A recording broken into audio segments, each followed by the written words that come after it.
Applause entertainment நீலம் studios தயாரிப்பில் applause entertainment மற்றும் பாரஞ்சித் வழங்கும் மாரி செல்வராஜ் இயக்கத்தில் ரூம் நடிக்கும் பைசன் காலமானான் இன்று முதல் உங்கள் அபிமான திரையரங்குகளில். ஆணவ படுகொலைகளை தடுப்பதற்கு ஓய்வு பெற்ற நீதிபதி தலைமையில் ஆணையம் அமைக்கப்படும் என தமிழக முதலமைச்சர் மு.க.ஸ்டாலின் சட்டசபையில் தெரிவித்தார். 2021 தேர்தலின் போது திமுக 525 வாக்குறுதிகளை அளித்தது. அதில் 10% கூட நிறைவேற்றவில்லை. திமுகவின் வாக்குறுதிகள் உருட்டுக்கடை அல்வா. இந்த அரசாங்கத்தில் இப்படிப்பட்ட அல்வாதான் கிடைக்கும். இந்த அரசாங்கம் மக்களுக்கு அல்வா கொடுத்து எப்படி ஏமாற்றுகிறது என்பதை மக்கள் உணர வேண்டும் என எதிர்க்கட்சித் தலைவர் எடப்பாடி பழனிசாமி தெரிவித்தார். திமுகவின் வாக்குறுதிகள் உருட்டுக்கடை அல்வா. இந்த அரசாங்கத்தில் இப்படிப்பட்ட அல்வாதான் கிடைக்கும் என எடப்பாடி பழனிசாமி கிண்டல் செய்திருந்த நிலைகள் அல்வா பாக்கெட் வைத்து ரீல்ஸுக்காக எடப்பாடி பழனிசாமி அரசியல் செய்வதாகவும் அதிமுகவை திருட்டுக்கடையாக்கியுள்ளனர் எனவும் அமைச்சர் சிவசங்கர் விமர்சனம் செய்துள்ளார்.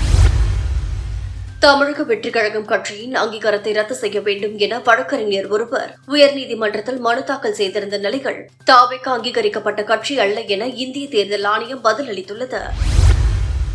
தெருக்கள் சாலைகளில் உள்ள ஜாதி பெயர்களை நீக்கும் தமிழக அரசின் அரசாணைக்கு உயர்நீதிமன்ற மதுரை கிளை இடைக்கால தடை விதித்துள்ளது.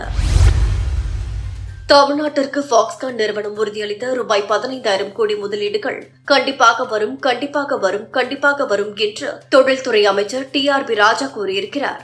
அந்த முதலீடுகள் எப்படி வரும் என்பதை தான் கூற மறுக்கிறார். அமைச்சர் கூறுவதை பார்க்கும்போது நல்ல காலம் பொறுக்குது என்று குடுகுடுப்புக்காரரை கூறுவது போலதான் இருக்கிறது. TRB ராஜா அமைச்சரை போல் தெளிவாக கூற வேண்டும். ஜோதிடம் கூறுவதைப் போல பேசிக் கொண்டிருக்க கூடாது என அன்புமணி ராமதாஸ் கண்டனம் தெரிவித்துள்ளார். அரசு இடங்களில் அனுமதி பெறாமல் நிகழ்ச்சிகள் நடத்த RSSக்கு மட்டும் தடையல்ல, எந்த ஒரு அமைப்பாக இருந்தாலும் தடைதான் என கர்நாடக மாநில முதல்வர் சித்தராமையா விளக்கம் அளித்துள்ளார். பஞ்சாப் மாநிலத்தில் மூத்த IPS அதிகாரி லஞ்ச வழக்கில் கைது செய்யப்பட்டுள்ள நிலைகள் 5 கோடி ரூபாய் பணம், 1 கிலோவுக்கு அதிகமான தங்கம் பறிமுதல் செய்யப்பட்டுள்ளது. சொகுசு கார்களும் பறிமுதல் செய்யப்பட்டுள்ளன.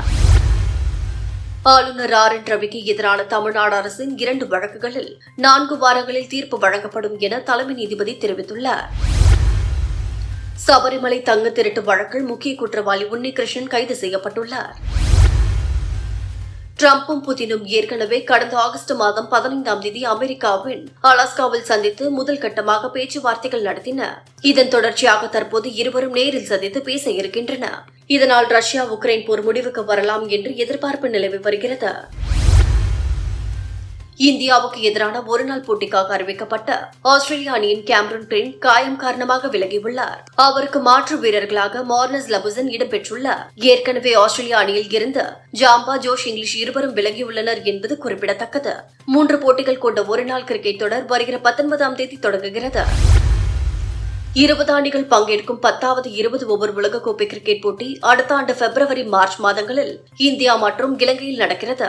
19 அணிகள் ஏற்கனவே இந்த தொடரில் விளையாட தகுதி பெற்ற நிலைகள் 20வது அணியாக UAE தகுதி பெற்றுள்ளது. கனடா, இத்தாலி, நெதர்லாந்து, நமீபியா போன்ற அணிகள் உலகக்கோப்பையில் விளையாடுகின்றன.